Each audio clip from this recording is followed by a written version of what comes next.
Hello everyone, welcome to the 8th poetry critique class.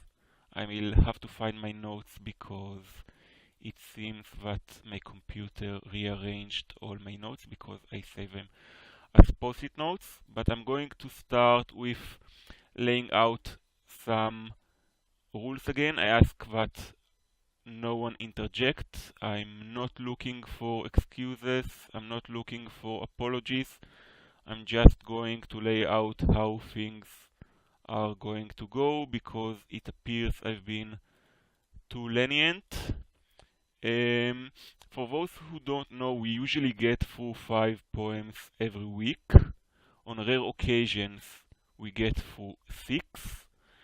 And when I actually, one of the main reasons that I ask people to send me in advance their critique is not merely so I'll be able to go over their comments, but so I'll be able to actually prepare class. Because when people speak, I actually do check how much time we have left and how many poems we have left to go through.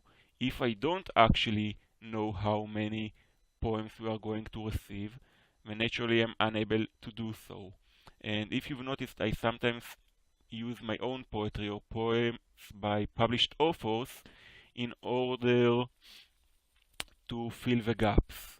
But then some of those gaps are only false gaps because people are not actually sending things according to the times that I gave in the beginning. So I'm going to be very clear now.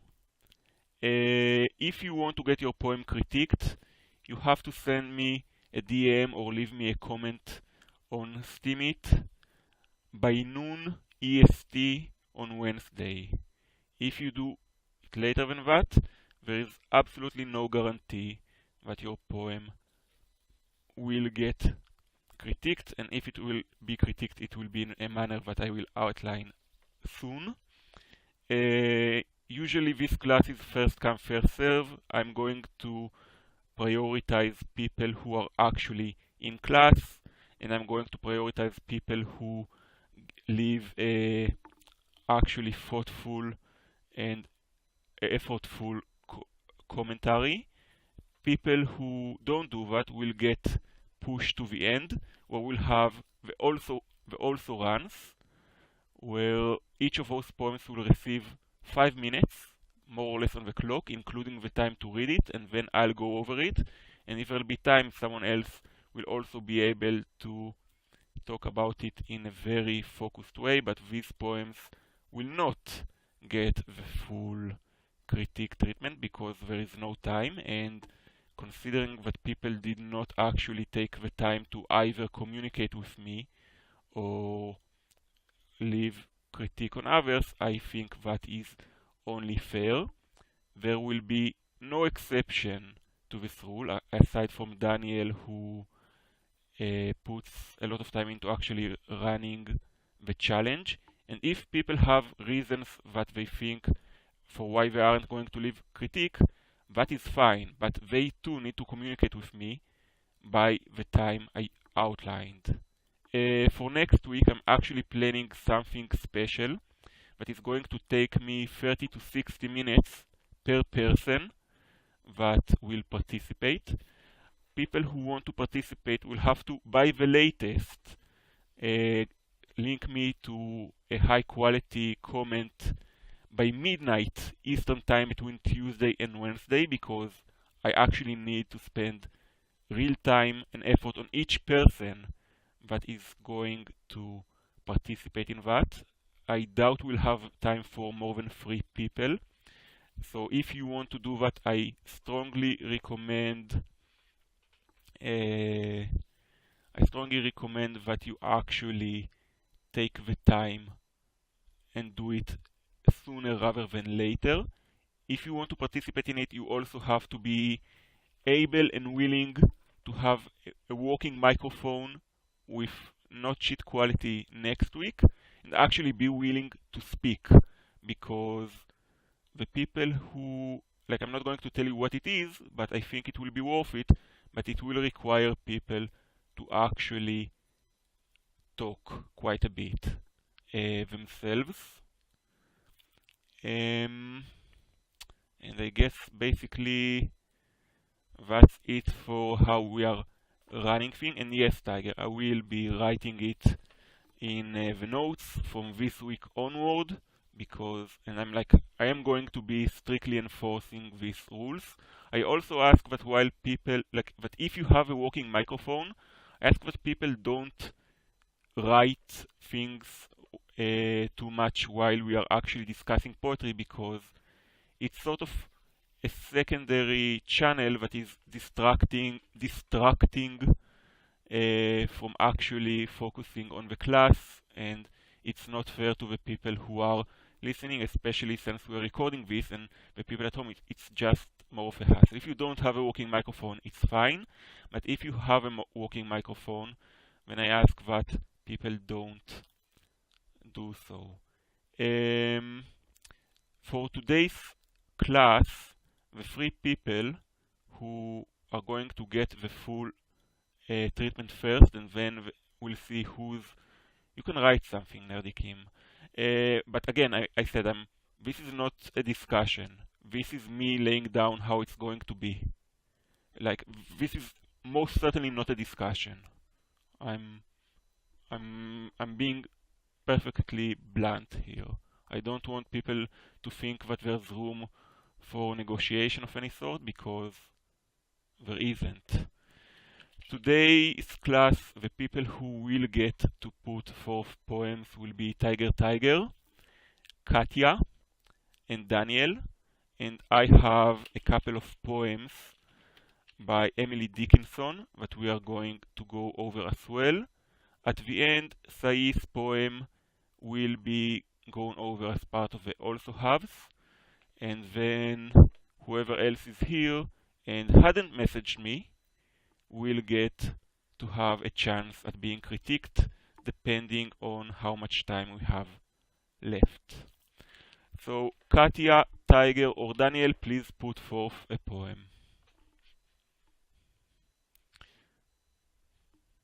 And you know what? I guess it's fine. If someone wants to say something, this is the opportunity. And Daniel, by the way, if you could put the Wednesday weekly updates earlier, I think that will also help, because people seem to only link.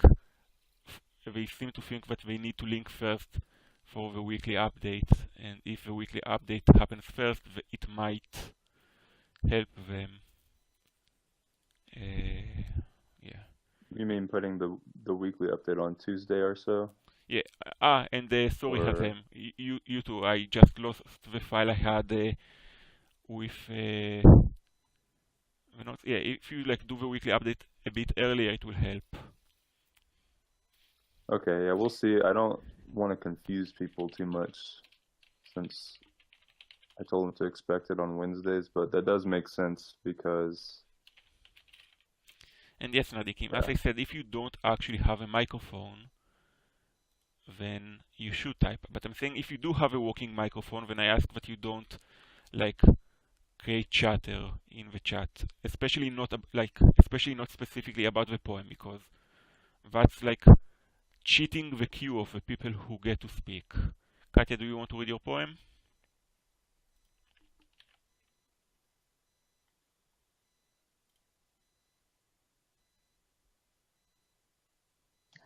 I'm sorry. Yes, I do. Go ahead, please. Okay.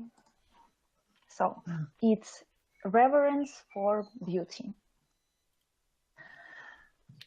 I gazed on a papillon that flashed before my eyes. Nature was too greedy for lush tints, used just a graphite pencil, unlike for the ones that immediately catch the eye of a stranger, generously decorated with various precisely made details. Such reverence for beauty.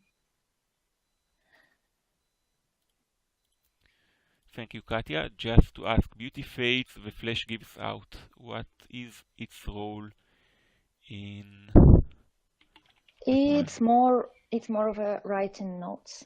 It doesn't belong to the poem itself, but it it belongs to the description, I guess. Okay. Writing notes. Okay. I do recommend, like in such cases, that you use like an artistic break, so people will have an easy time to understand that it's not part of the poem itself. Okay. Like, Yeah, okay. depending on your aesthetics, you might also consider not only using an artistic break, but using subscript, like smaller, even smaller text. Yeah, Some people like it. Tiger does it, yeah, Elaine does it, so it just and that's depends a on bit. aesthetics. Yeah, but Elaine also uses the proper break first. Okay, so now we're going to take a minute to read it on our own.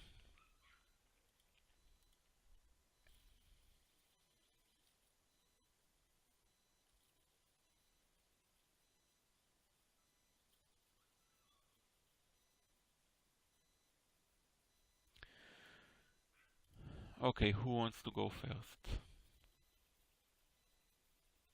I can go first because I actually have I wrote a critique on this, so I can read my critique. Go ahead, Tiger. Okay, I like the imagery of this one, but there's some language issues that need a little fixing. I gazed on a papillon. In English, this is actually a dog breed, and although the French papillon was used for butterflies in the Middle Ages under normal rule, it is not really known as a term, and people will think of the dog. Nature was too greedy for lush tints. Well, I totally get what you're saying here. It is not really how greedy is used, so it might be better to say it like this. Nature was stingy with its lush tints, which is still a bit slangy, but okay. Although I would probably have said nature was stingy with its lusher palette. Here's where the piece becomes problematic and the languages need to be a bit of polishing. Unlike for the ones that immediately catch the eye of a stranger, generously decorated with various precisely made details, I fear you will have to insert a small edit into the sentence to make it work. I love the premise and the idea you're putting out. It just needs a bit of work. Let me show you a small edit so you may see what I mean. I gazed on a butterfly that flashed before my eyes. Nature was stingy with its lusher tints, using but a graphite pencil instead of the flashy palettes and intricate designs that instantly grab the eye of strangers. Such reverence for beauty. You will have to ask Depend or Geek Corner about punctuation. I so suck at that. That's what I wrote. Okay, anyone else wants to go next? By the way, I'll just say, unlike for the ones that immediately catch the eye of a stranger, you should just cut the unlike the ones, or unlike for ones, I think it should be unlike the ones that immediately catch, and I would say a stranger's eye. Like that's a choice, but I just think it's cleaner. Daniel, do you want to go next? Yes, sure. And that's what I was going to say as well. It's just too many prepositions there. Unlike the ones is probably the correct. And actually, I'm not aware of the dog breed, I did immediately think of, I mean, there's a butterfly picture, but papillon to me was very clearly a butterfly.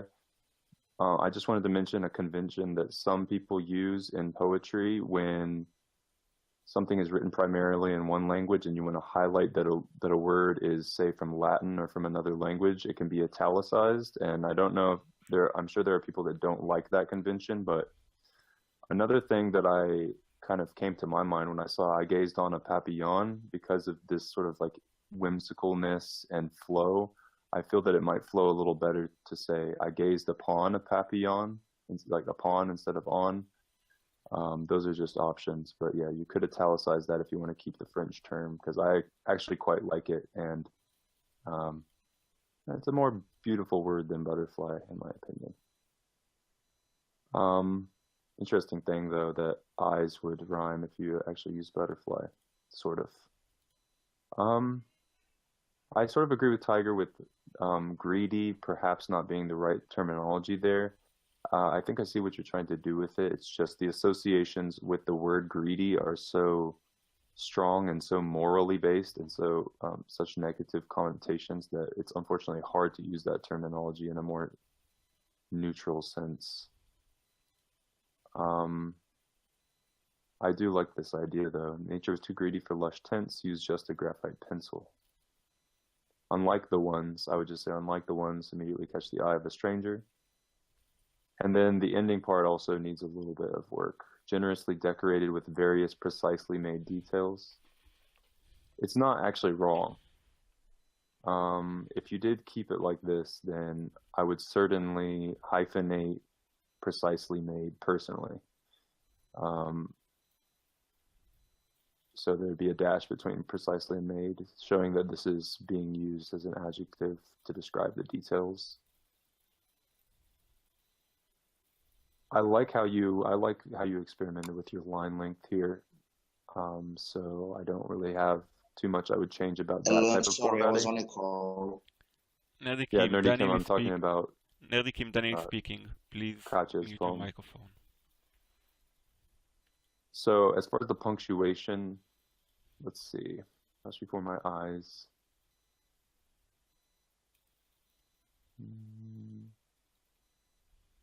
This is all one sentence, isn't it? Like the ones.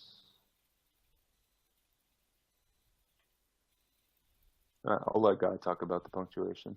I think that's all I am seeing right now.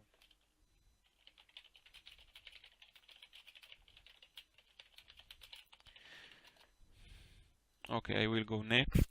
First of all, I knew that papillon means a butterfly because it's also the name of that bow tie, which looks like a butterfly. That's the reason that tie is called a papillon. I gazed upon a papillon, then is right, that's one option. At a papillon is another option. The word you are probably looking for instead of greedy is eager.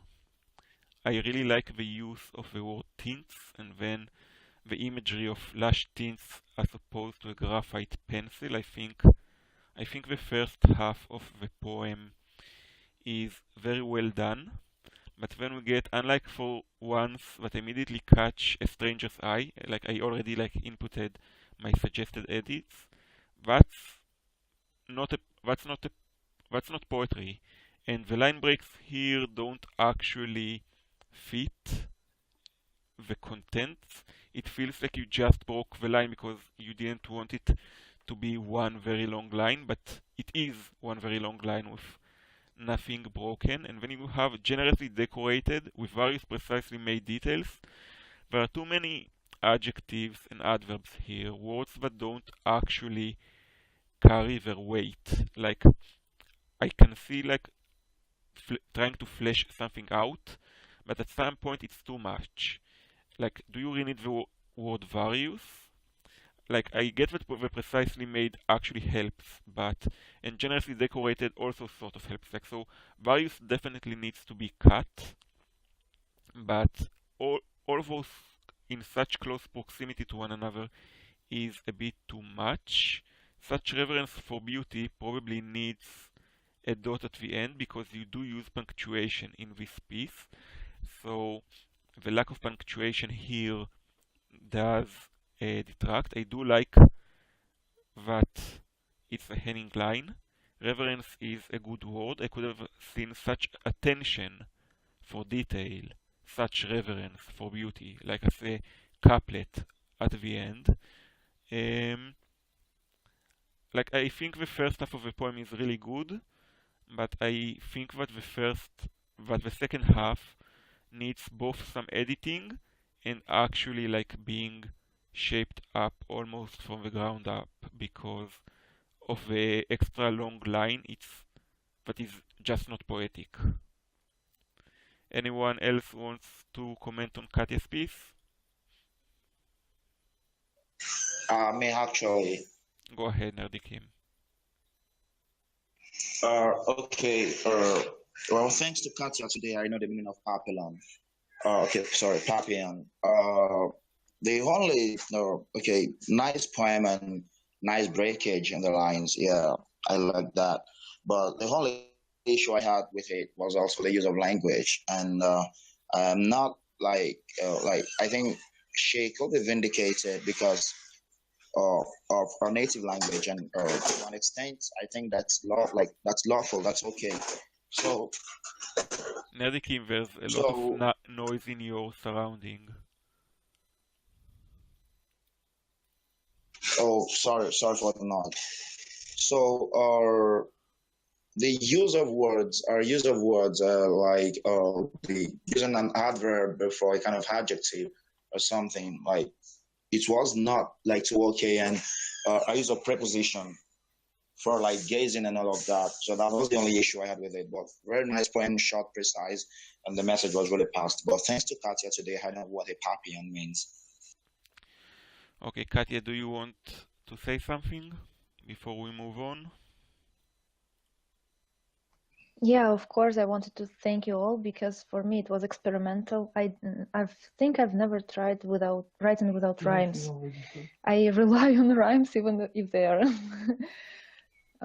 I don't know. They lead me, as you say, Guy. Rhyme led. Rhyme led is about I know. but yeah. I know. It's a negative thing, but I just wanted to make this kind of joke. And I really appreciate you saying all the things you've said. It will help me improve. And you are improving, and it's nice to see. Okay, Hazem, Daniel, or Tiger, you are next. Who's sharing their poem next?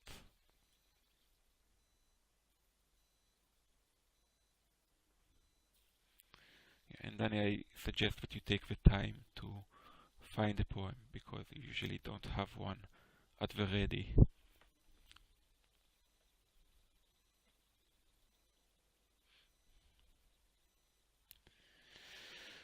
Come on, people. Okay. I'll go so we don't waste time. Yeah, it's always good to not waste time. Our time is very precious. Do you want to read your poem, Daniel? Yes. Go ahead. Okay. Adaqas. More an interlude than a conclusion. I fall through an evening of soapsuds, cherry blossom thoughts, and warm light. Hidden to my other faces, softly self-monitoring by the orange flux, my flesh is cleaned off, its bones. More a hesitation than a doubt, stigmatic chasm opening not from wrists, but my entire chest cavern split, spilling honey in the grove, splintered whimsy on a skewer. More a mural than a sketch, exhaled across indigo. More an etude than an epic, elegant and exact. More a draft than a pamphlet, tenuous lips of gold.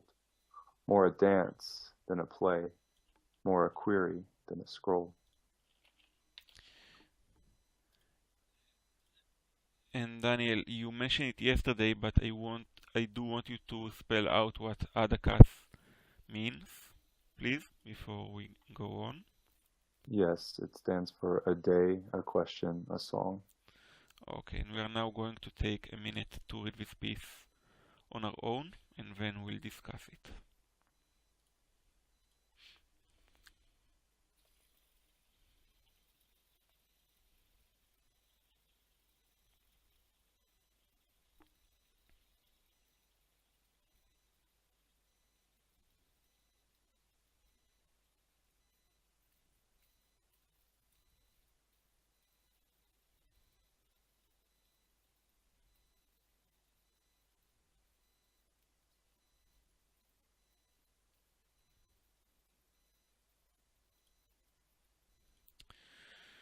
Okay, and if I'm not wrong, Tiger, you've also had a chance to comment on this poem, so do you want to go first?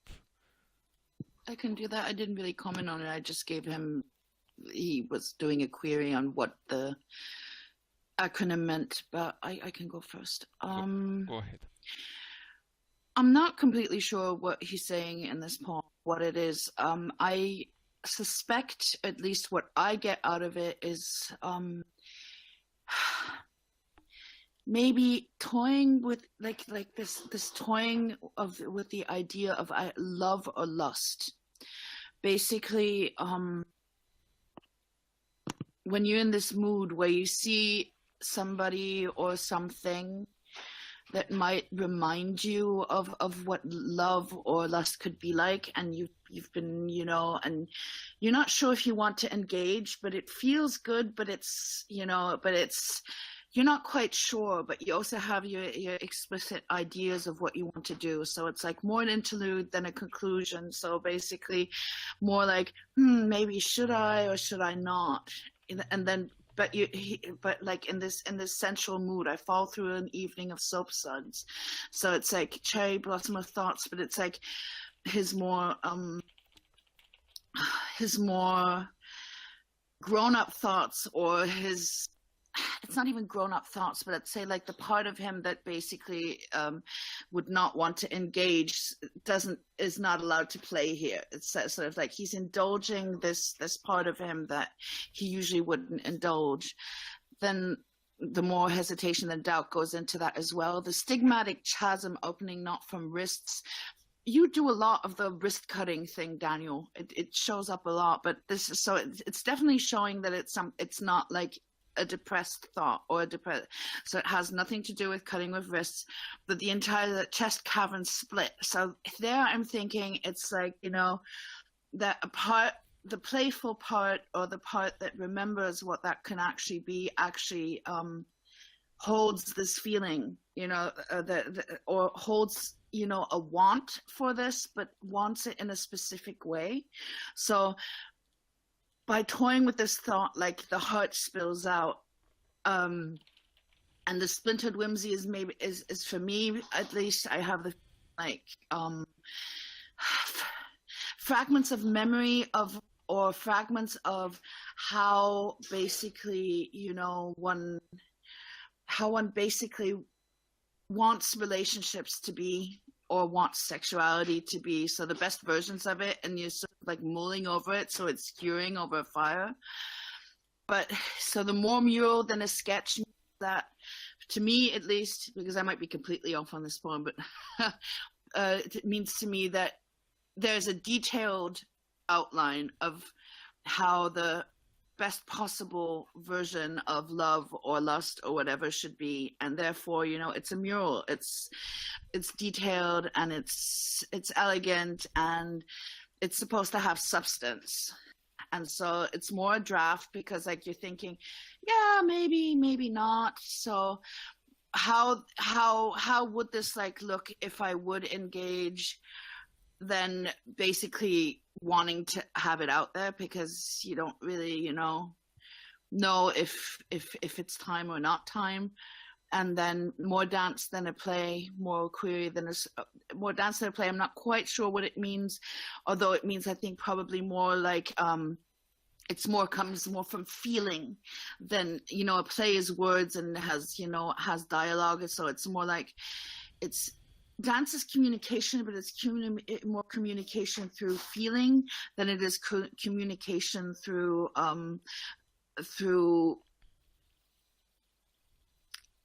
cut, you know, sentences, I guess, or through one goes more through the emotion, the other goes through the intellect. And then more query than a scroll. Basically, it's your it's more a question: should I or should I not? It's not really set in stone yet. So that's what I get from it. And of course, when it comes to punctuation and grammar, I'm not your girl on that one. Who wants to go over Daniel's piece next? I do, if I may. You may. Go ahead, Katya. Oh, well, I will say not as much as Tiger did. I just, what I felt of it, I felt it from the beginning as a reunion of nature and a human being. Somehow through these words, cherry blossom thoughts, it's like, it's something that happened during the dawn. And these colors of the nature get inside of our, I don't know how to explain this in English, really. They get inside of a person, and they feel they feel them from the inside. And I've noticed that there are a lot of colors in this poem which are not even mentioned. This, when he speaks about honey, it's yellow. there is gold, there is orange, there is indigo, and this all, I think, has something to do also with our energy, with well. And there's also gold later on. 10 Yeah. lips of gold. Yeah, gold. Yeah, I mentioned it. So that was my impression overall of the poem. I think I wouldn't go into details. Thank you, Katya. Anyone else wants to go before I go? Okay, so I guess it's my role as usual to cast my stance on what Daniel actually meant in his poem. And I think it's not surprising that you shared with us after the journal yesterday, which was after you published this piece, because they are very similar in their moods, so to speak. But if I had to say, I would say that after the journal is more intimate, more bearing, and this one is the more abstract one. But I feel like the distance in this piece, it feels almost intentional. But before I go to what I think this poem is about, I'll start with what I don't like in this poem. I do like the imagery early. I fall for an evening of soap suds, cherry blossom thoughts, and warm light. I think that's beautiful, but I feel that after the first stanza, you sort of leave this imagery behind and don't return to it, so it feels a bit loose. So that's like part of, my common advice, that after you finish a poem, look specifically again at your first stanza or two and rewrite them if necessary, or even cut them out because they might not fit the rest of the poem. And here you definitely see it quite a bit.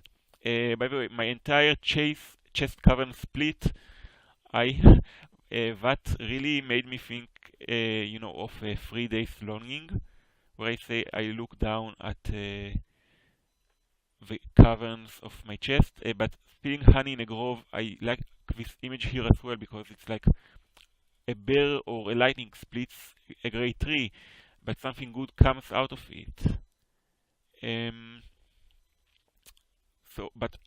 What I don't like here is softly self-monitoring by the orange flags. I do know what you mean, monitoring and not monitored, but like there's something about this line that feels cold, like in last week's halogen in Girl Before Mirrors. Like the flags here and the word self-monitoring, and also like the last couple of lines, my flesh is cleaned off its bones. Again, like I feel like that might have needed to be closer to chest cavern split. Like there's something here about those last 3 lines of the first stanza in particular that bother me.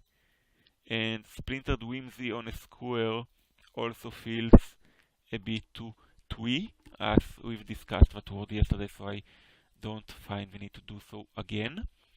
Now, what I feel this poem is about, it is more an interlude than a conclusion, more a hesitation than a doubt. By the way, a hesitation really doesn't flow well, so I would say more hesitation than a doubt.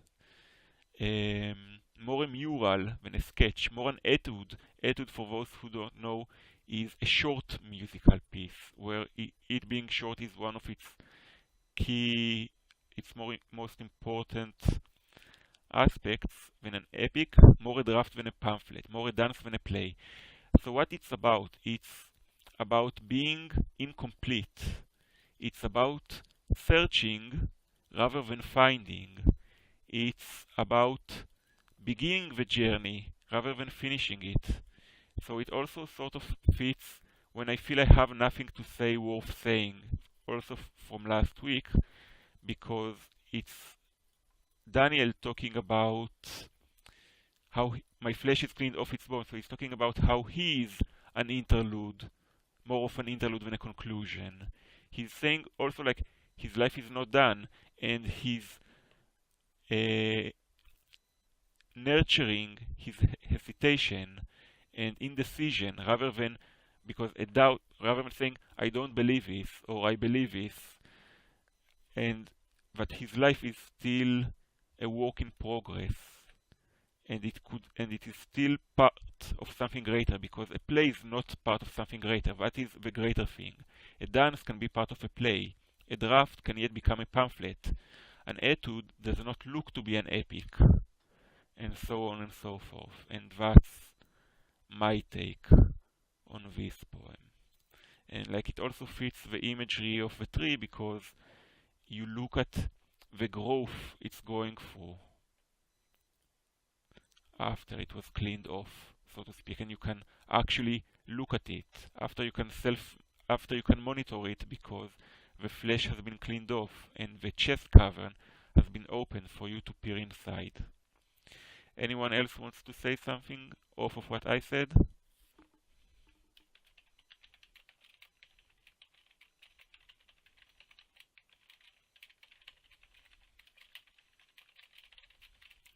So in your version, then the other faces would be other lifetimes? No. It's, remember how we spoke of his piece about alchemical, about how you remake yourself, recreate yourself? It's not other lifetimes, it's this lifetime, but it's about being onionized, so to speak, like having layers and being and recreating yourself in this lifetime, not in other ones. And it's easier because Daniel actually wrote of it before, so you can invoke that knowledge of his pieces. Daniel, go ahead and tell us what this poem is about, because your poems are the most abstract, so I feel always the need to demand this of you. All right, thank you guys so much. I wrote this poem and I felt that it could use some tightening up, and those comments were super helpful. And alas, I do think it's plagued by the tendency to begin on one thing and develops into something entirely different. Because what led me to write this poem is, first of all, you're not wrong when you talk about it being about the fact that life is it's a journey. It's more of a question more than something that is concluded. And this idea, this image of an evening of such cherry blossom thoughts and warm light, this is like meant to contrast. Katja was also correct that this is sort of meant to contrast our technology and our modern society. It's like these moments where the kind of just pristine beauty of nature suddenly come through, and it's like they pervade you entirely, and the sort of poison of our problems just vanishes, but it's still in the context of all of your other faces, all of your other alter egos, different fragments of your personality. It is onionized, like you're talking about. And it's sort of like self-monitoring, looking at yourself from outside your body, so to speak. The stigmatic chasm is kind of like, if you get the reference, stigmata were claimed to be these sores that would open up on various Christian saints, like from wrists and the places from the places that Jesus was crucified. These saints would allegedly bleed repeatedly, but they would be fine. Anyway, that's what a stigmata is. And so this is like using that imagery, but it's splitting from your entire chest, which is sort of speaking about how in order to love, in order to really deeply feel, that means that you actually bleed and you become opened, you become vulnerable. And as far as all of the rest of the more a mural than a sketch. I feel that you guys really did a good job of digging those out. If you actually notice, the only thing that I wanted to add was on an etude, the characteristic that I used that for, even more so than it being short in length, is the fact that etudes are typically created as they're musical, but they're created as exercises to improve the skill of a performer. So they're a bit pedantic, they're a bit a study. So if you look at some of these comparisons, they're a bit contradictory at times. Because more a mural than a sketch, a mural is actually more finished than a sketch, but it's also a different medium, it's more vivid. And then in some of the others, they're sort of the unfinished aspect. And Tiger was pretty accurate with about a dance versus a play, and Guy saw a different side of it. So thank you very much.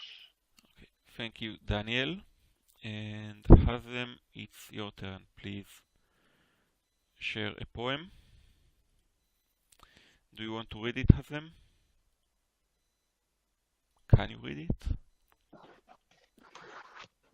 It's called Role Switch. Go ahead, Hazem. Rules change, life shifts, people turn. In strange, you still have a lot to learn. Don't obey, don't submit. Wait, Hazem. I'm going to ask, because you are constantly breaking off and like you're missing entire sentences. So Daniel, would you do us the honor? Sure, yeah. Roles switch, rules change, life shifts, people turn. Take it easy, nothing strange, you still have a lot to learn. Don't surrender, don't obey, don't submit to the bullying. Those neglecting, disrespecting, or smothering you today will be looking up to you. Life is ironic, make sure to take advantage of the twists. Don't wait for them, make them happen. Life obeys the inspiring, rebel minds with offbeat thoughts. And now we are going to take a minute to read it in quiet.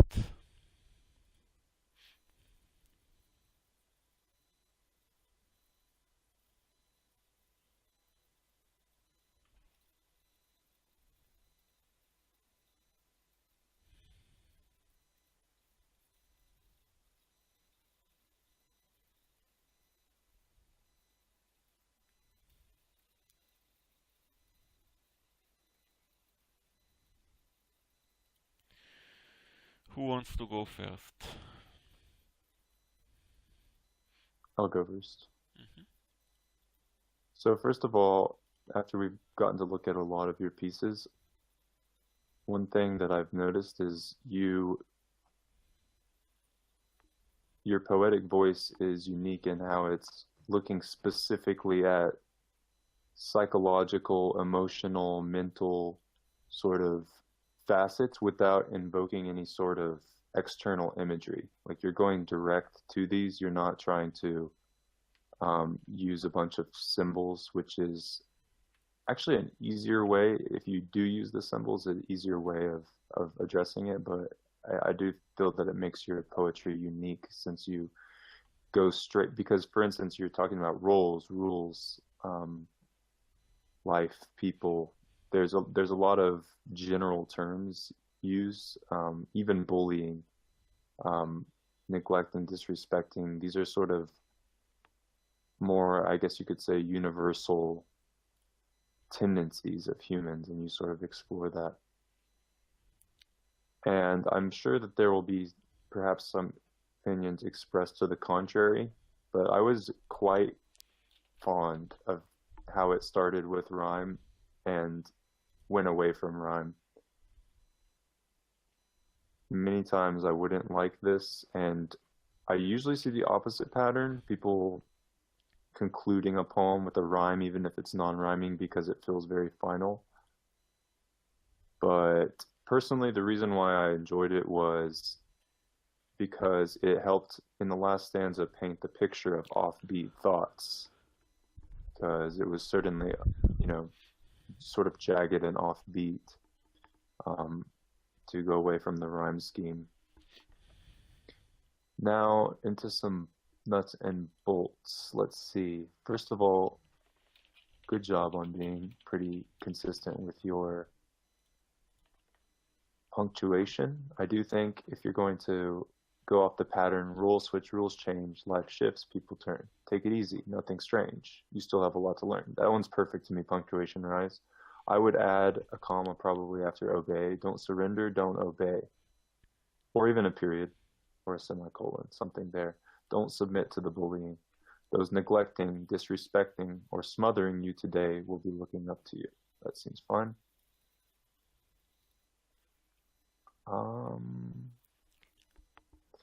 Here I wasn't sure. It fits the shape of the poem to break the line.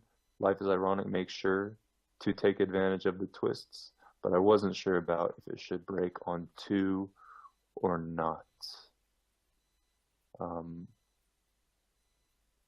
The two could easily be up on the top line, and that's just an open question that I have in poetry because I've tried it both ways. Like if you have don't think it's good to finish a line on a 2 in general. Like it's too open and weak. Like yeah, so maybe it's fine how it is. Don't wait for them, make them happen. This part, let's see. Life is ironic. Make sure to take advantage of the twists. On the one hand, I really like that a lot, that message and the way it's said. But then when you say don't wait for them, make them happen, it's sort of, I see what you're trying to say, but it sort of contradicts what you're saying in the first two lines because you're saying to take advantage of the twists. You're not saying to make the twists, you're just saying they'll come and take advantage of them. And then in the third line, you're actually saying make them happen. And I think you don't mean make them occur. You mean take advantage of them. So I'm not sure what that third line in the last stanza ought to be or what it's doing, but life obeys the inspiring rebel minds with offbeat thoughts. I don't know. I'm quite fond of that. I was pleased with how the poem opened up. So, good job. I think that's all I have to say.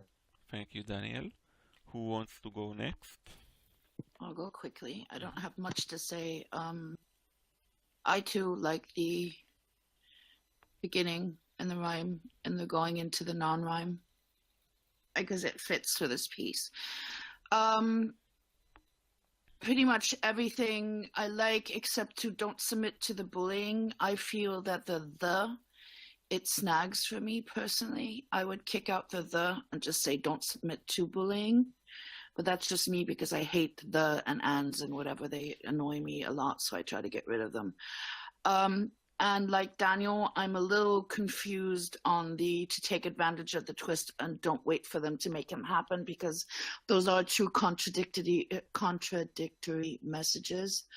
Because to take advantage of the twists is basically if the universe presents you with a change and you take advantage of that, it's like you're listening to the universe shift the patterns of your life because it needs changing. So basically you're learning from the universe teaching you.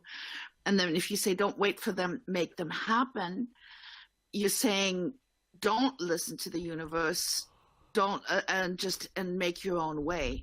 And while that is,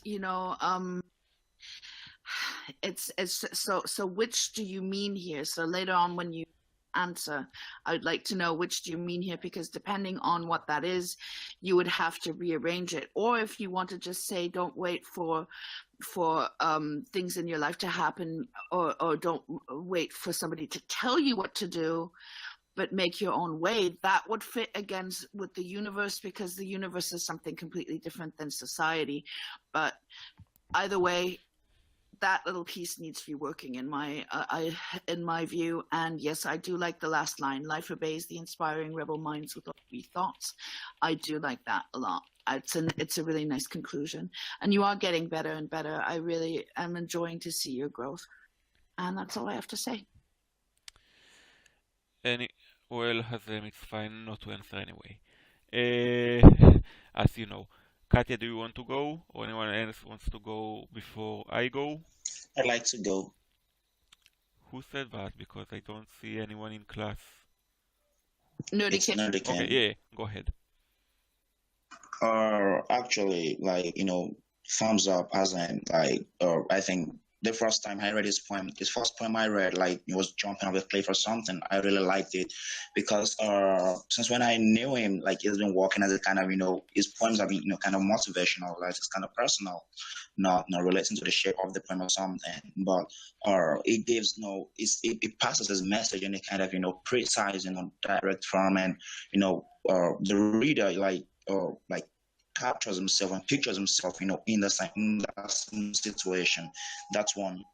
Two, okay, the fact that this poem was short or was nothing, but like anyone who will understand what he was trying to mean. But for what Tiger and Daniel said, I think sometimes we should look at the origin of the poet, like the person writing the poem, right, and kind of, his language, kind of, let me say, or native language, kind of Arabic. And, the message is trying to pass with those two lines, like, okay, if I remember the lines, he's trying to talk about twist, or like, and Tiger is saying, when the universe does something for you, and the other is saying, okay, you should make the universe do it for you or something. But I think if we try to, separate the lines and we try to look at them, look at each of the lines, in their own unique way, we wouldn't think they're contradicting each other. The lines may follow each other, but I think they're just passing different messages, and they're just trying to, perform very, very different functions. That's what I'm trying. Like, that's all I can say. Okay. No, so if you feel that, please elaborate on that. Tiger, let me please. Before I go, Nadikim, you've twice today said, both about Hazem's piece and Katya's, that we should keep in mind that English is not their native tongue. And what I'm going to say, that's not even an explanation, that is not an excuse, that's just a straight up excuse. If we write in English, then, like, this is not the coding class. This is what you need to fix. Like, the language is why they need to fix it, but we are not going to ignore those things just because English is not their native tongue, because otherwise they won't improve. How would they improve if we just excused them for it and didn't even mention it? That's not how people get better. And also, at the end of the day, they aren't judged relative to Arabic or Russian speakers. They are judged compared to anyone else in the world who's writing poetry in English. So the fact that English is not their native tongue doesn't actually matter at the end of the day. So yes, and like also, I want to like say that it's a. And I also like to point out, English is also not my native tongue, and you definitely don't see like me using it as an excuse to write words in English. What did you want to say, Daniel? I just want to say that it's a sign of respect. When you treat them the same as anybody else, it means, like, otherwise there's these sort of backhanded compliments like, oh wow, you run fast for a woman. Oh, you do this, for a non-native speaker. But this is sort of like, it's a sign of respect to put people on that level playing field and say, you're saying that I expect that you have the potential to perform just as well as a native speaker with practice. Tiger? So, first of all, English is not my first language either. That being said, I'd like you to explain what you meant that these two lines are not connected to each other. You said you did it by remembrance, and I do that you have it pulled up so that you can actually look at it, because when you said we shouldn't be taking these two together because it has to do with him not speaking English, these these lines are directly after each other. And I mean, how is don't wait for them not connected to to take advantages of the twists? Would you please elaborate how these lines are not connected and are two separate entities as you claim at this point? Okay, from what I said, okay, I'd like to correct something. My reason for saying, like the two lines might not be connected, or if we're trying to connect the lines, is not because of its Arabic. And I thank you, Deep and Daniel, for saying that. I was not trying to make an excuse actually that his language is Arabic. I was just trying to say, okay, some kind of transitions occur, or when you're like using a language that is not your native language, and or it's not that way. So what I meant was, first of all, is trying to say, don't wait for like the universe, like don't wait, like take advantage of the twist yourself. Probably is trying to asking you to create your scenarios yourself, and create something irrespective of what the universe is trying to say. And on the other side, like they said, the first line saying, talking about the universe itself, I think that's just trying to pinpoint a kind of function of the universe. Like you're looking at something in your own personal world, and something as well, like something else is external. So, I mean, if you're trying to, create a kind of like just a single meaning by combining the two lines, we might keep thinking they're contradictory. So that's just my opinion. It actually never says anything about the universe. That was my interpretation. Okay. All right. Well, stop. You don't want to keep on. It's okay. Yeah, all right. I retreat. I retreat. It's fine. It's just... because we do have other things to get to as well. So I'm going to go now. First of all, if anything, I wanted more of a rhyme in the first stanza.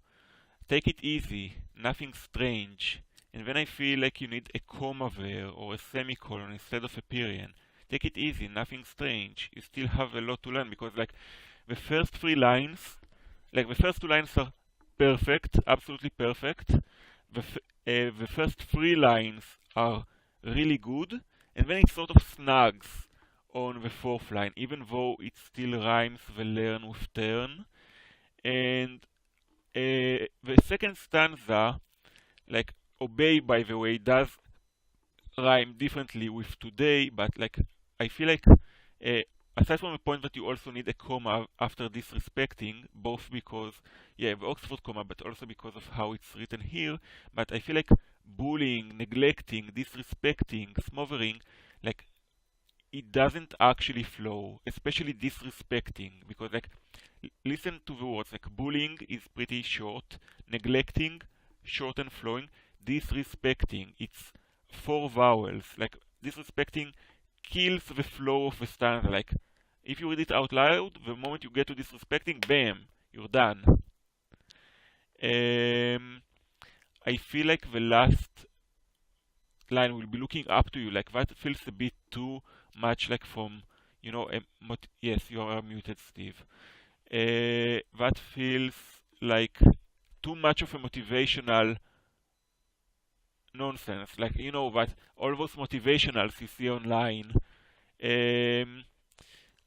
I actually feel like don't wait for them, make them happen, is again because of the punctuation is not connected enough. I feel like if you have a period after the word twists, like the don't wait for them, make them happen, seems a bit too disconnected from the first two lines, though yes, it should follow them immediately.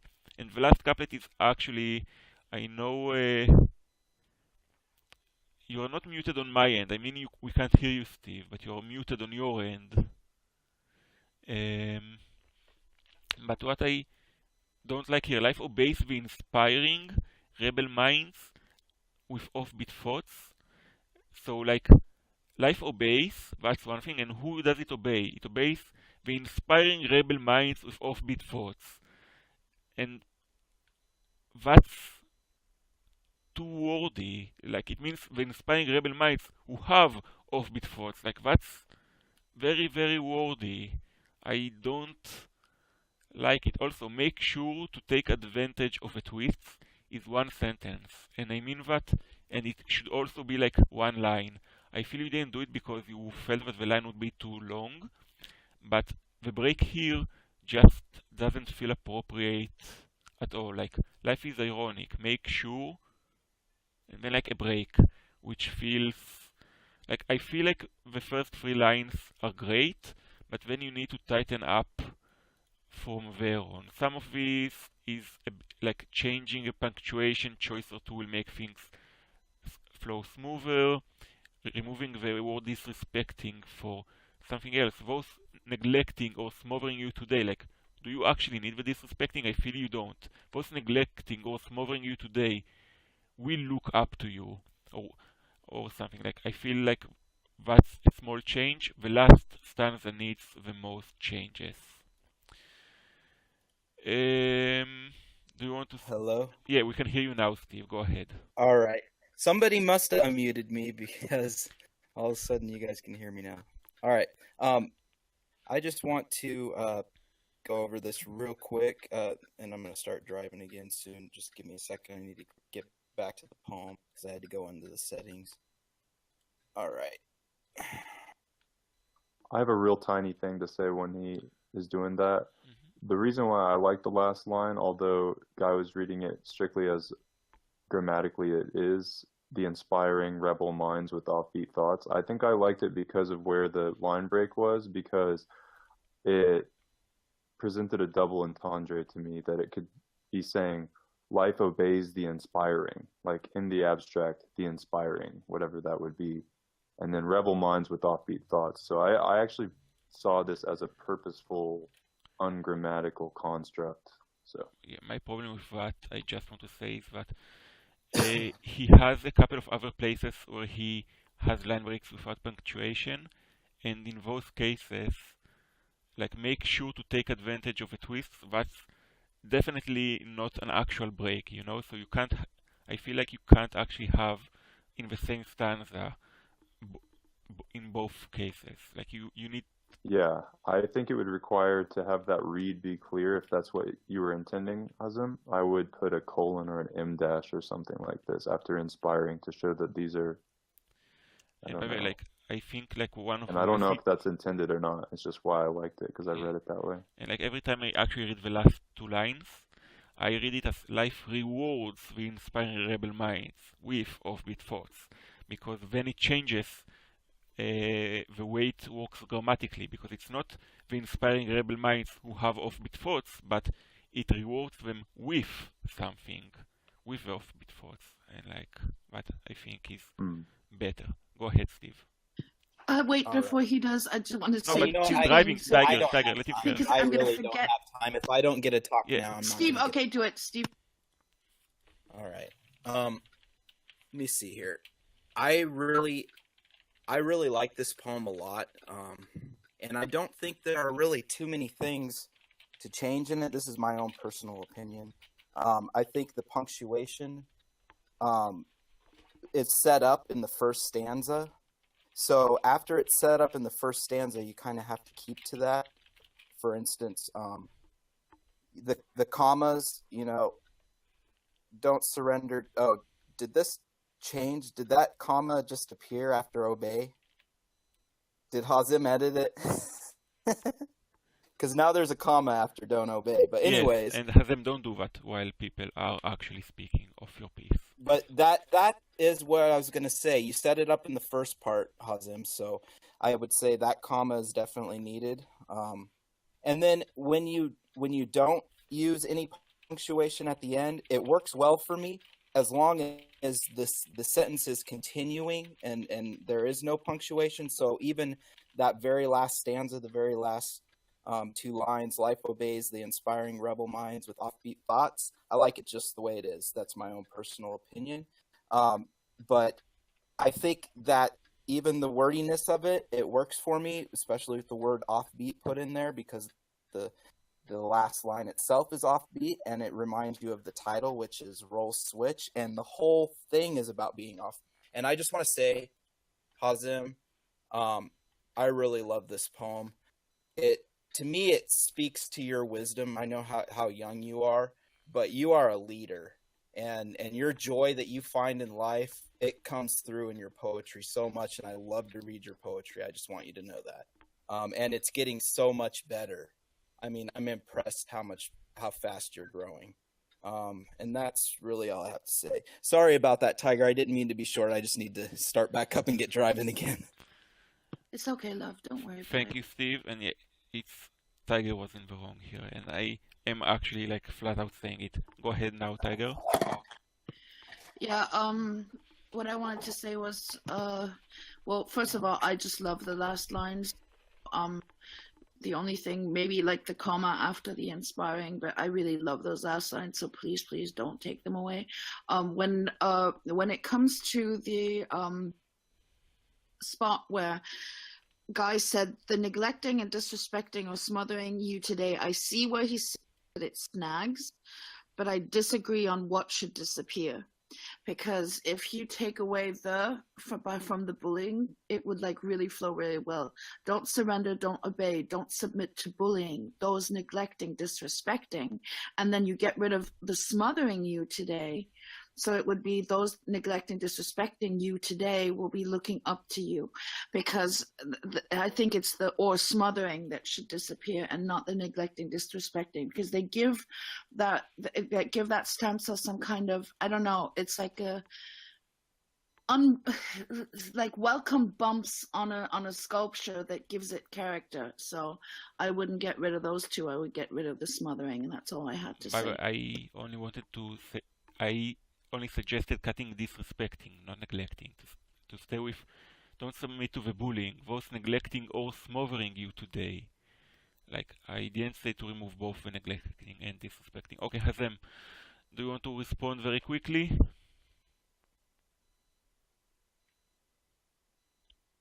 Hazem?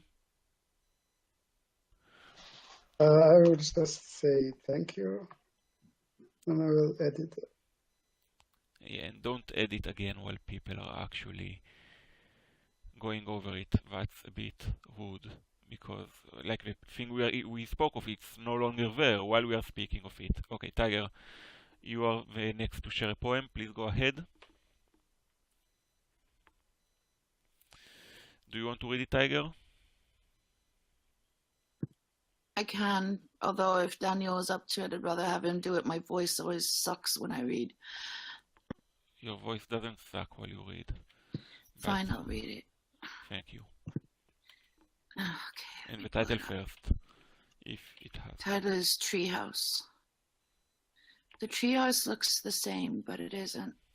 I sit, feet dangling, taking in the view. It looks the same, but it isn't. The majestic treetops dancing in the breeze invoke sadness. This was our home, the fortress of misfits, with its worn cushions and fruit crate table. Our books are here, our collection of shiny things, but I feel the cold creeping in. It all looks the same, but it isn't. Something broken just below the surface is reaching into the core. It is strangling laughter before it reaches our eyes. We are here, but our thoughts have already left the building. We go through the motions, stand-ins in a play that has turned moldy in its decomposition. We have gathered here together to commemorate loss.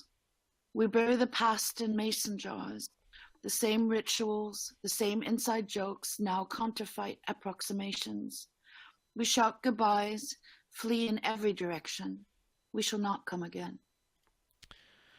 Thank you, Tiger. Now we are going to take a minute to read this poem on our own.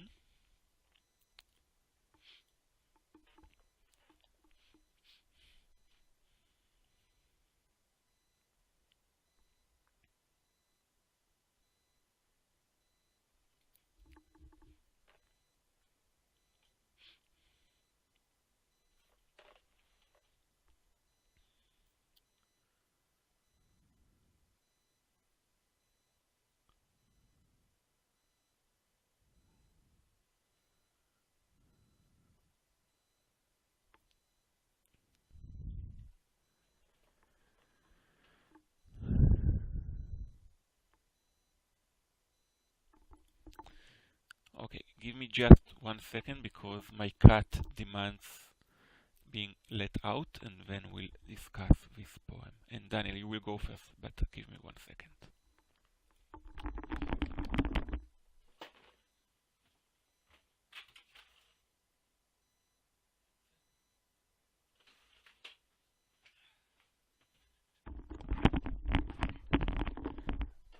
Sorry, you know how cats are. They won't, they demand you when they wish to. Okay.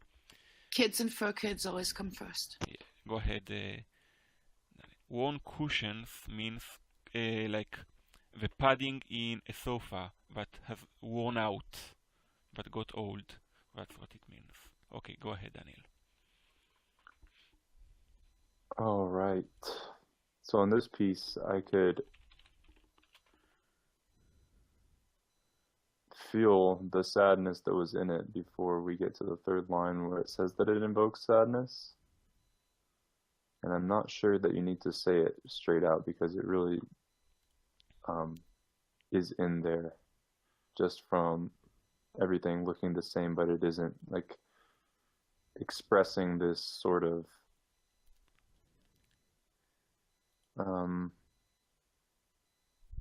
sadness of a past, that of something that was beautiful that will never come again, and sort of realizing that not only will it not come again, but you only feel that you have a piece of it. Like you have the books, the shiny things, the cushions, you have all the physical things, and you have some memories, but they're partial. It's not the same as experiencing it in the moment, you know, most likely when you were young as well, with something like a treehouse, or perhaps even if you had a child, your child being young. And I do like the repetition of it looks the same, but it isn't. And I like everything in the beginning part, for the most part, minus the invoked sadness. I'm just not sure about it. I feel like maybe it could be something stronger, and I'm not sure that you need to say it directly. I feel the cold creeping in felt perhaps cliche. I didn't mind it too much. I think it might be the point that there's no other sort of temperature in the rest of the piece, although it is cold. So it might be another instance of maybe not needing to say that directly, because there already is a feeling of coldness just by the fact that this is sort of like an empty tour of a museum, so to speak. When you get to something broken just below the surface, this becomes very abstract, and I read it as almost hallucinatory, almost psychedelic, because of the fact that it says it is strangling laughter before it reaches our eyes. So there's a sort of synesthesia of, you know, seeing laughter as opposed to hearing laughter, and strangling laughter makes me think of the sort of laughter that would occur when you're almost like about to have a breakdown or something like this, like a nervous breakdown. Something broken just below the surface is reaching into the core. Normally a statement like this I wouldn't like because it's very vague, but I do sort of like how it's subtle in the contrast to all of the concrete things that you're basically setting the scene in the beginning, as well as insinuating the sort of feeling that you get from it. And I like that you're showing, not telling, when you're saying it looks the same, but it isn't. And I don't like how you're just telling on the lines about sadness and cold. We are here, but our thoughts have already left the building. I'm not sure that thoughts is what you were trying to say, because it almost seems like the piece is alluding to something more holistic, like not just thoughts, but actual memories, actions, speaking, everything. So I'm not sure thoughts is what I would put there. We go through the motions, stand-ins in a play. I would certainly have stand-ins hyphenated. Otherwise it just is ungrammatical. And it's also confusing next to the word in.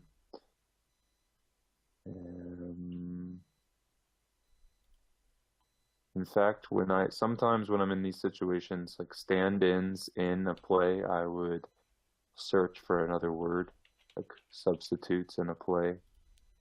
But I know why you picked stand-ins, because it is the proper term that you're wanting. I don't like moldy in its decomposition because it feels a bit redundant.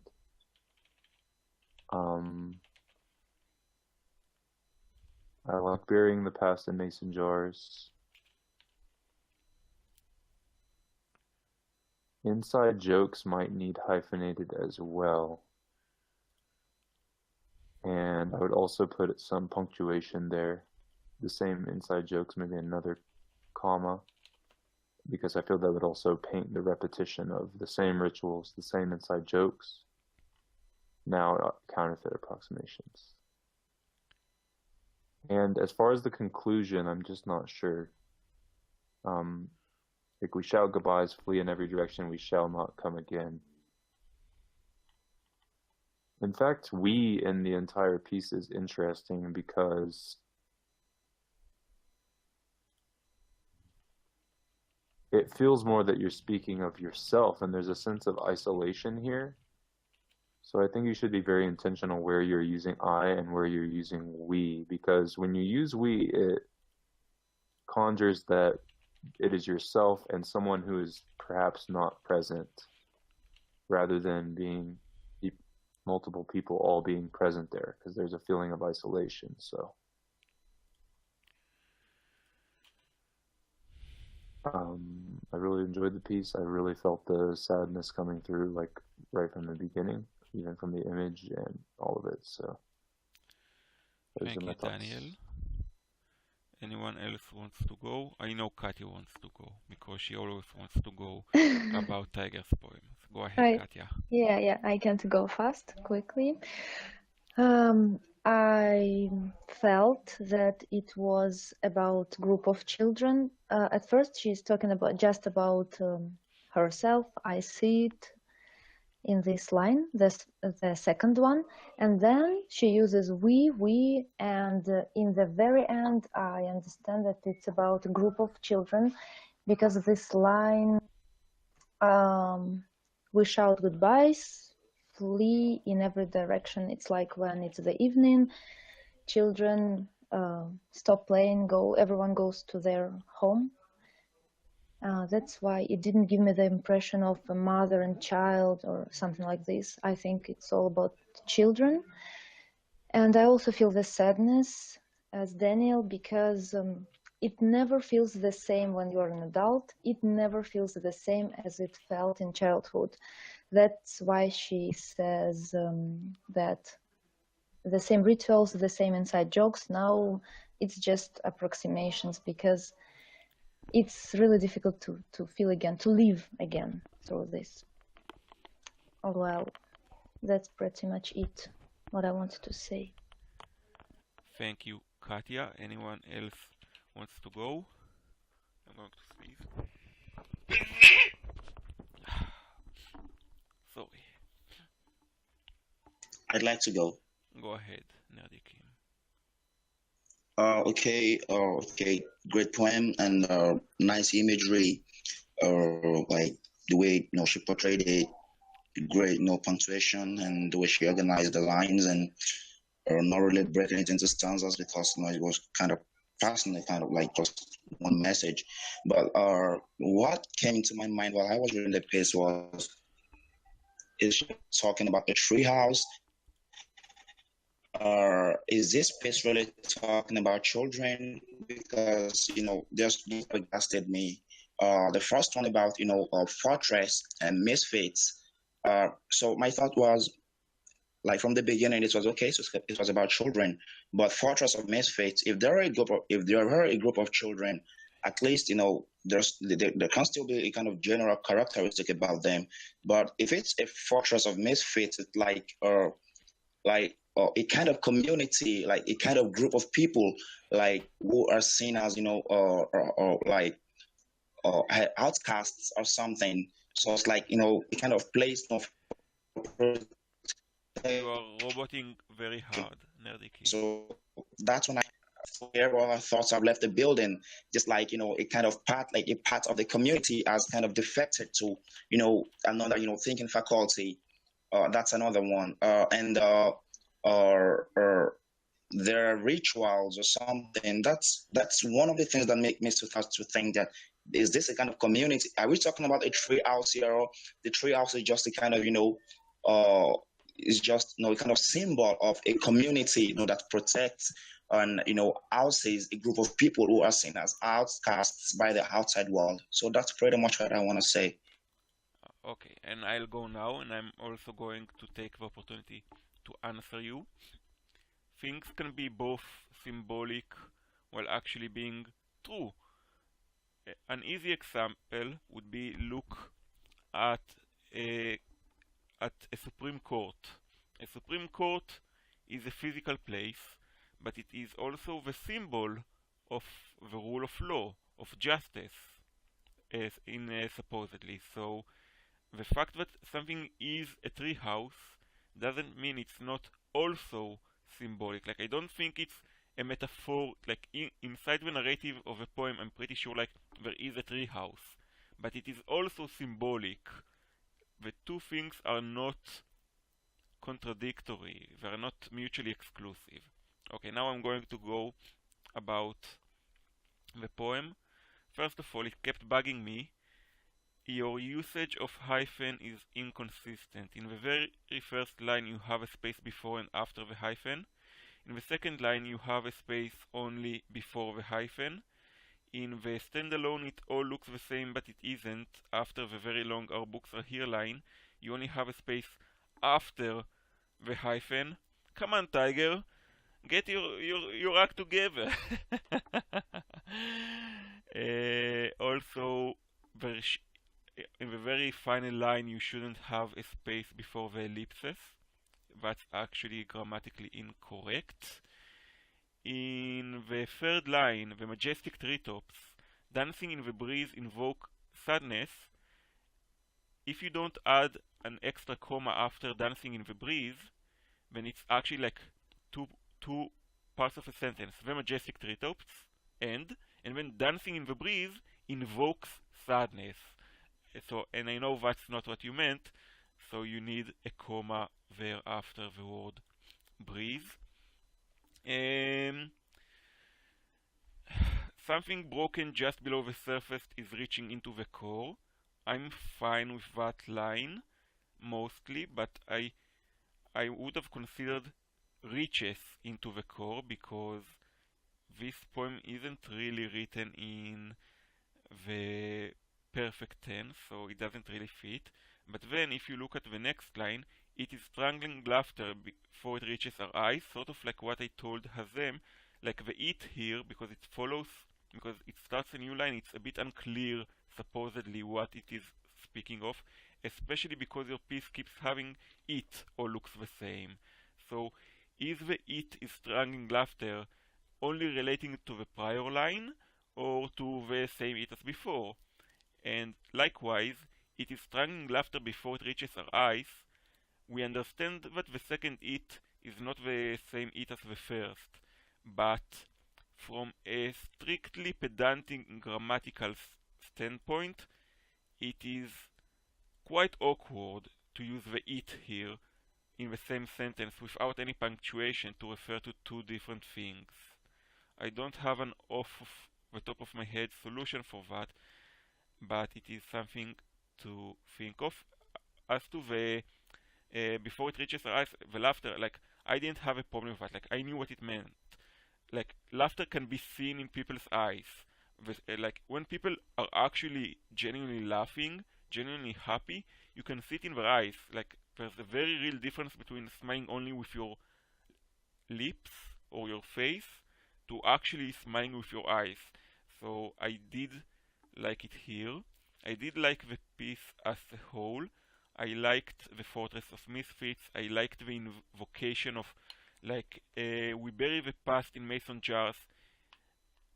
This whole piece feels very homey, very nostalgic. Like, even if it weren't about nostalgia, the imagery that you use, or the same inside jokes, now counterfeit approximation. By the way, I don't feel like you need the word inside here. The same jokes, or the old jokes, now counterfeit approximations.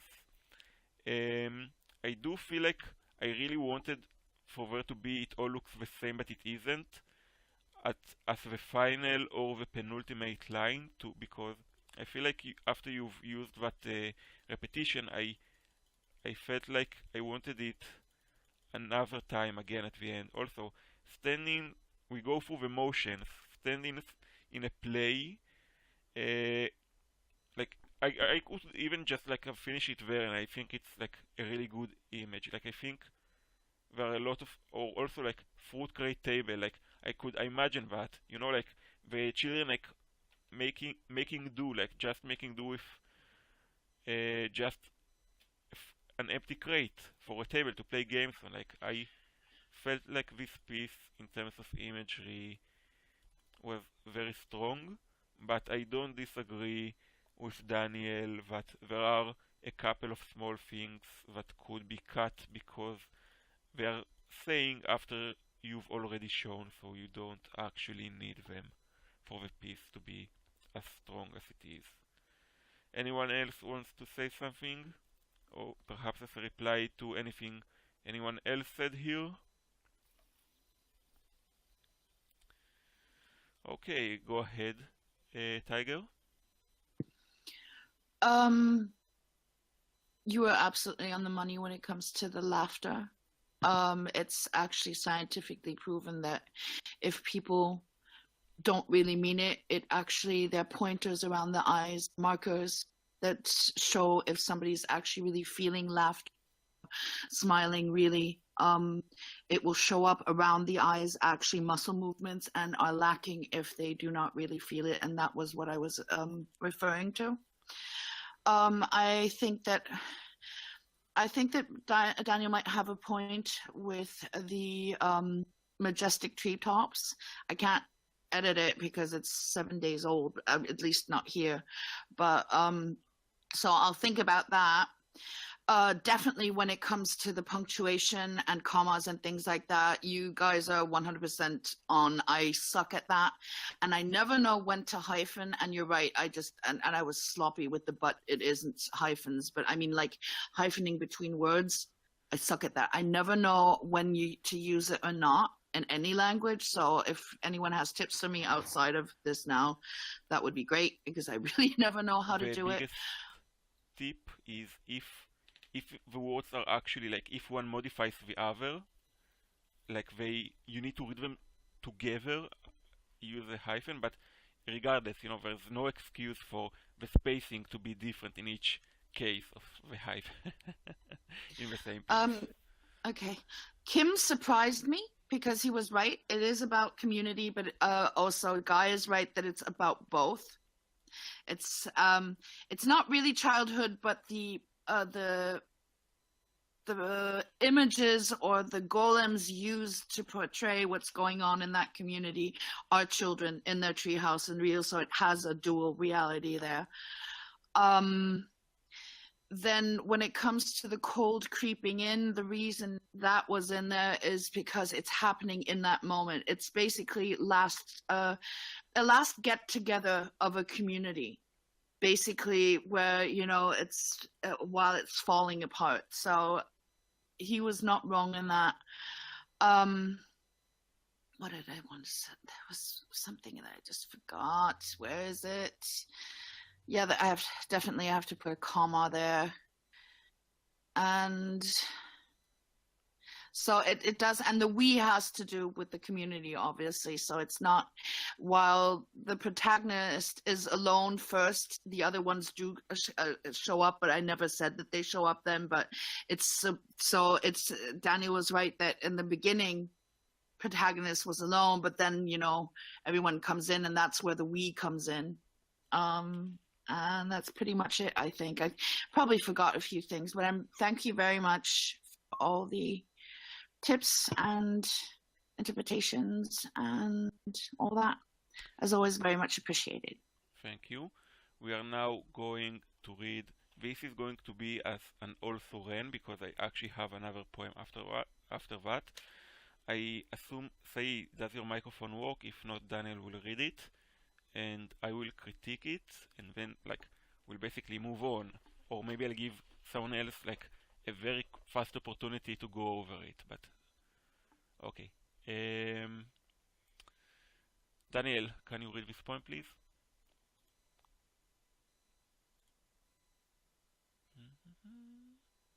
Daniel. Yes, 1 second. Okay.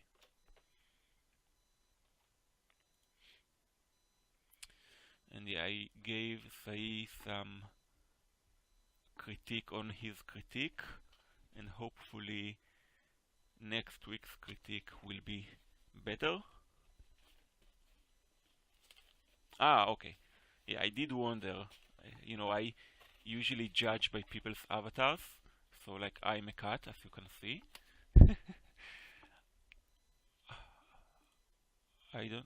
I don't have permissions to mute anyone, Steve, so... Yes, I did mute you, Steve. There was some sound. In the background after last time you were talking. Did you want to say something quickly? Before I read Say's? Steve, you're not muted now. Speak. You should be able to go. Yeah. But we don't hear you if you're saying anything.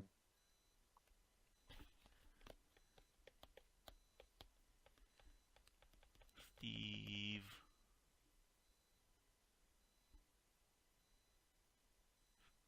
Steve?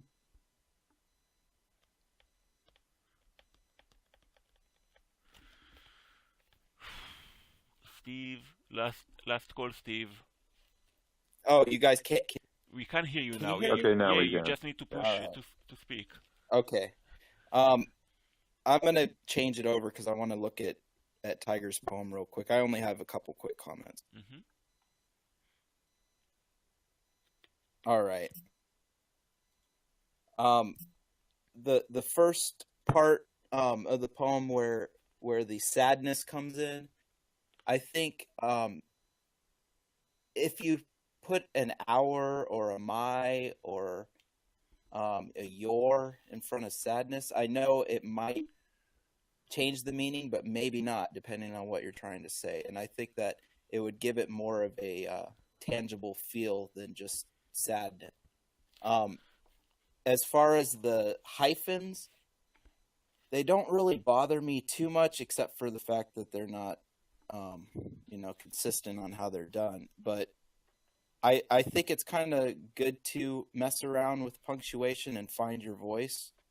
And for me, it doesn't jar me out of the poem. It gives me something to think about. So it makes me wonder why it's used. And then when I wonder why it's used, if I get it, I get it. And I feel like I got it in this circumstance. So I'm okay with the hyphenation. Let me see here. I'm sorry. I got to pull the poem up real quick because I had one more point. Also, Tiger, I think Daniel meant that it should not be thoughts. It should be feelings, because it's not the thoughts that are leaving the building.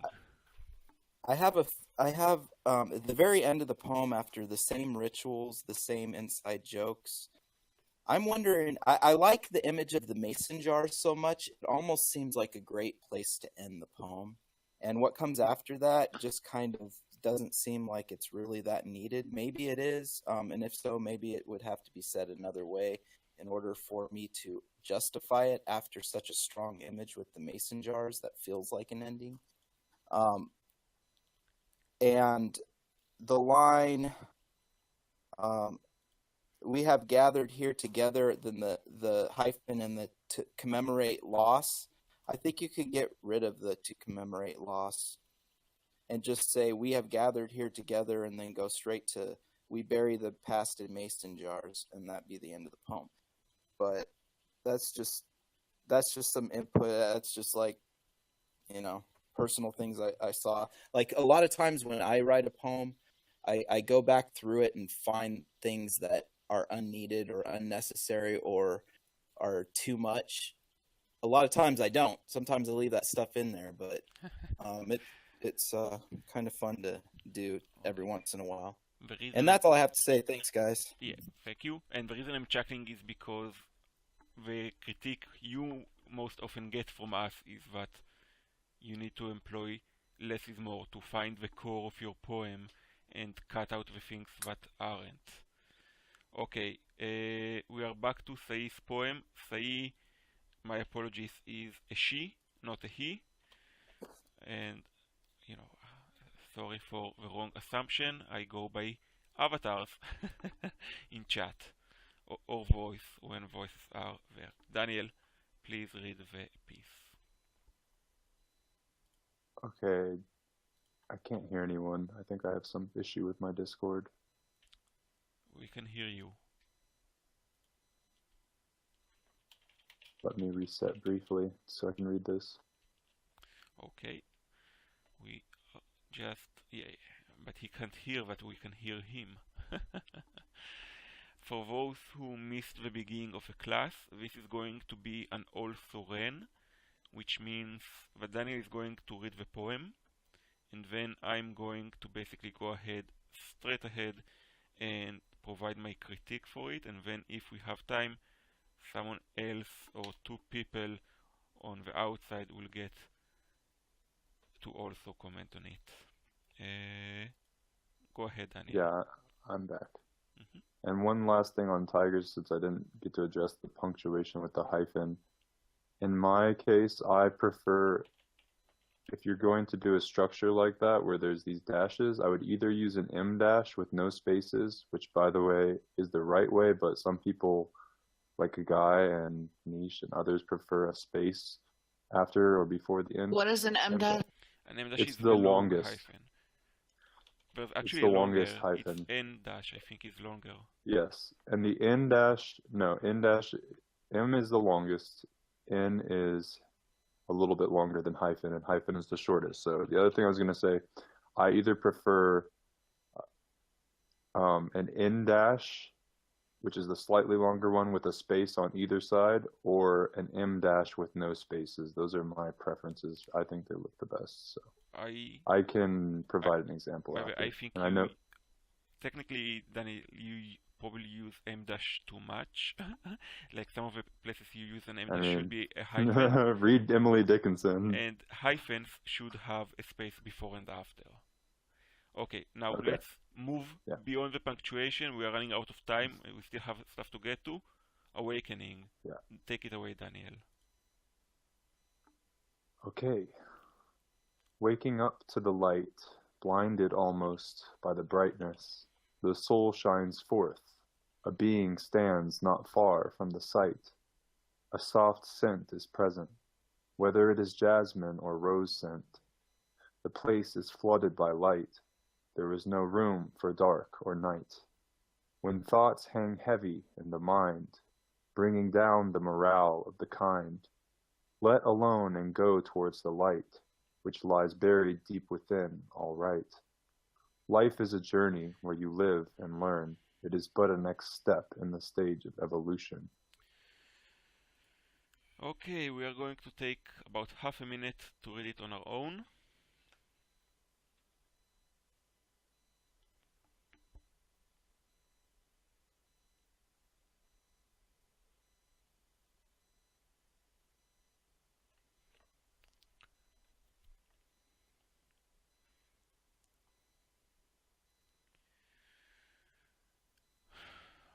Okay, so I'm just going to go straight ahead, and if it comes off a bit strong, I'm sorry, but I'm planning to go about it fast. Blinded almost by the brightness is fine, but the soul shines forth. A being, but you use rhyming everywhere except in the first stanza. Like you use A, B, B, present, sent, light, night, mind, kind, light, alright. But in the first stanza, it's not. And I feel it's not actually a good place for it. Like if you wanted to not have any rhyming in the first stanza to be about the awakening, it's sort of fine, but you still rhyme the first and the fourth line. I don't like it. A being stands not far from the sight. The sight of what? If you mean from being seen, it's just from sight, or just outside of sight. A soft scent is present, whether it is jasmine or rose scent. Present scent doesn't actually rhyme, by the way, and this couplet doesn't actually say anything. What does whether it is jasmine or rose scent actually do here? Like, it needs another line. When thoughts hang heavy in the mind, bringing down the morale of the kind. Here again, the second line is sort of nonsense, and it's very much clear that it is about that it is rhyme-led, and which lies buried deep within. Alright, but like this poem is talking about being born into the world, or dying, or being reborn, how you wish to look at it. So the word alright here definitely jars you out of the piece. Also, let alone, and go to what let alone means not even. It should be let go, and go towards the light, which is a bit of an issue because it's go twice here. Also, in that sense, a soft scent is present, whether it is jasmine or rose scent. You have scent twice there as well, and it's too much.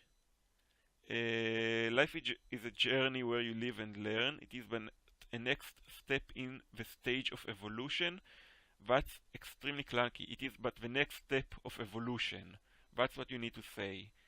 And again, it also doesn't feel the whole feel of the poem. It sort of, again, jars out of the lyrical into, why are we talking about evolution in this sense here? Like, I know what you're trying to say, but it doesn't actually work here.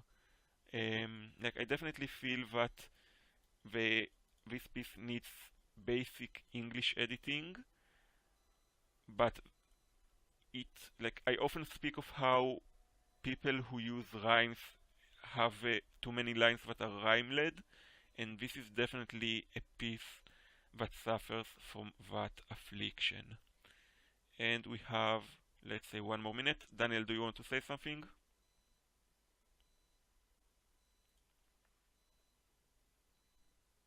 Daniel?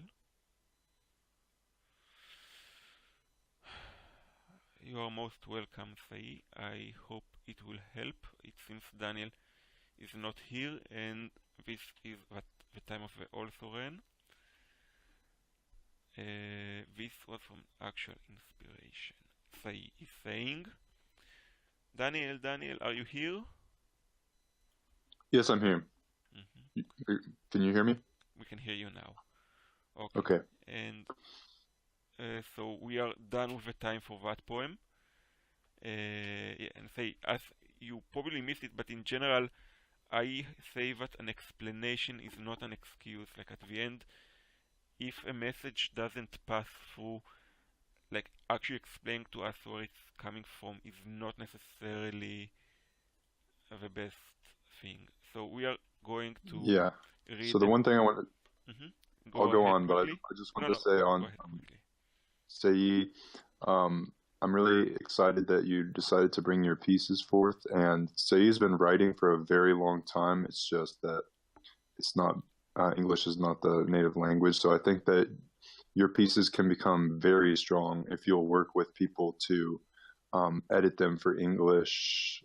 You know, the peculiarities of English. And that's all I wanted to say. I don't want to say anything specific since we're in a time crunch. But thanks for bringing your piece forth. Then can we go like 10 minutes extra? I think we can. Yes, absolutely. Okay, so I linked a poem by Emily Dickinson, which is very short, and it also has a very famous line. Daniel, could you please do us the honor and read it?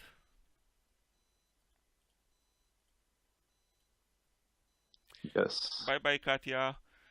Have fun reading a story to Bye, your Katya. son. Bye-bye, thanks. Thanks for coming.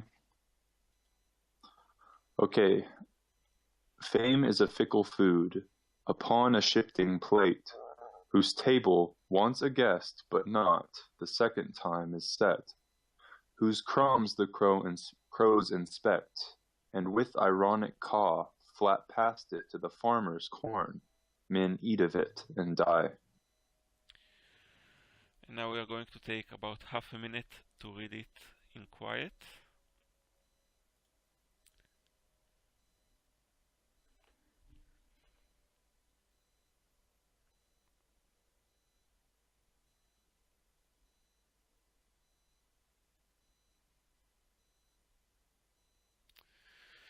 Okay, like, what do you feel when you read this poem? What does it make you think of? Like, let's talk in a more abstract level. Like, what stands out to you when you read this poem?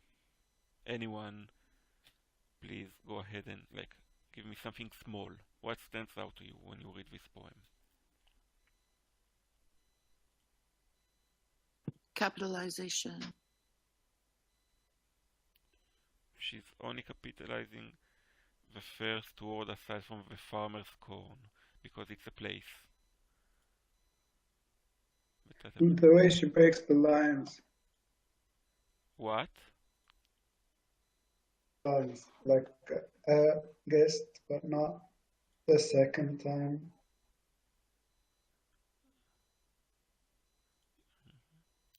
What do you think? Okay. What stood out to me is the sort of rhyme. Plate, set, like it's inspect.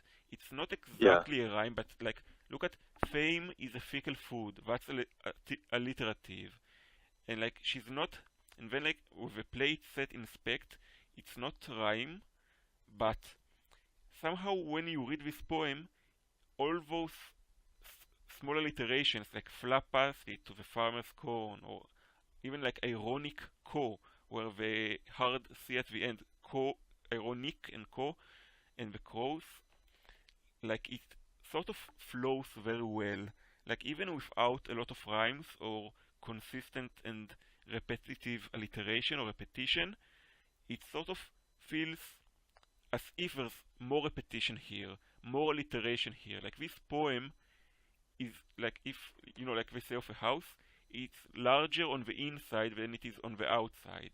Like there's sort of like almost magic here in how this poem reads very smoothly, very well, and you can't identify quite why it is.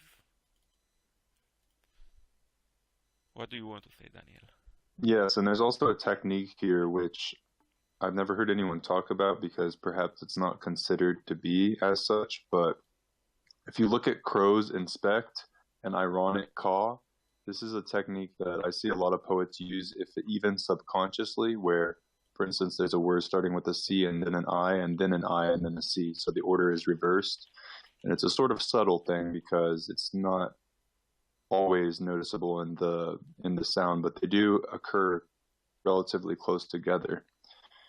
And the sort of rhymes also stuck out to me when reading it. And it's sort of interesting because at least in American schools in my generation, sometimes Emily Dickinson is sort of notorious or infamous for a lot of students really disliking her writing because I think there's just because of how long ago it was and as well as just her certain style, like the line, whose table wants a guest but not the second time is set. This is sort of line where I think a lot of students, when they're forced to read it, will sort of roll their eyes and not really think she's talking about anything, or just not understand what she's trying to say. Definitely. Like that line is not grammatic. Like there's no excuse for that in the grammatic sense, but it makes literary sense. Also, like I think like a lot of people who hate the poets they're forced to read, it's because they were forced to read them, not because they actually hate them. Though the other poem by Hersey Concerto today had a lot of words that people probably don't know, like bobolink, dominie, steeples, still, in another, yeah. Go ahead, Daniel, if you have more things to say.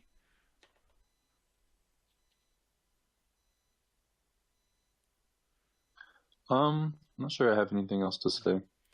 By the way, like I do like the piece. Like the famous quote from this line is sort of not a quote, but it's like when people combine the first and the last line. Fame is a fickle food. Men eat of it and die. You might have heard of it actually in some places.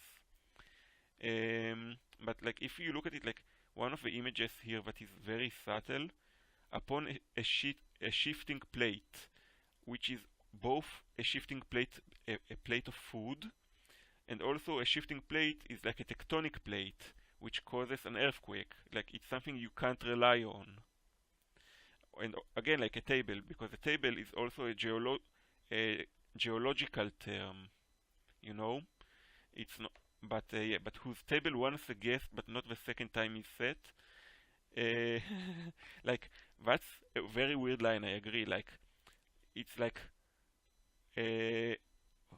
on that, yeah, like for whom they are once a guest, but they are not a guest a second time, and yet you put the plate there a second time, but the second time it's going to be empty, and the crows look at it, and the crows are carrion eaters, but even they choose not to eat fame. They have no use for it, the birds, and they know it's poison. And yeah, I really like this piece as well. Tiger or anyone else wants to say something about this piece by Emily Dickinson? Yeah, I'll say something real quick. I really like it as well. And one thing that really stood out to me was the farmer's corn, the capitalization of it. Because what to me is going on is there's this table that's set that the second time around is not set for the guest, and then the food, the crows don't even want it, and they go instead to the farmer's corn, which to me means that there is a food, and the food that the crows will eat is the farmer's corn. So what is the farmer's corn? And for me, I think the farmer's corn is life instead of fame. Like, because the fame, the very last line, it kills people, it's death. So I don't know, I just thought that was interesting. That's interesting. Like I thought of farmer's corn is a place, but it could be like something like, the Garden of Eden, and the farmer is like God, so to speak. Who knows? And I don't think I don't think she's saying fame is bad, but she's saying it is bad to chase fame or to rely on it. But yeah, the crows, even if they are offered fame, don't want it, even like when given for free. Okay, Tiger, do you have anything to say that you want to? No? Okay, so thanks everyone. I'm going to remind people that if you missed the beginning of class, I laid out the rules very clearly, and I'm going to be very strict about them. I will write them in tomorrow's notes, and if people will want to have their pieces critiqued, and especially if you want to participate in the surprise thing I'm playing for next week, do try and message me early, because spots will be limited. Have a nice evening, everyone. Thank you.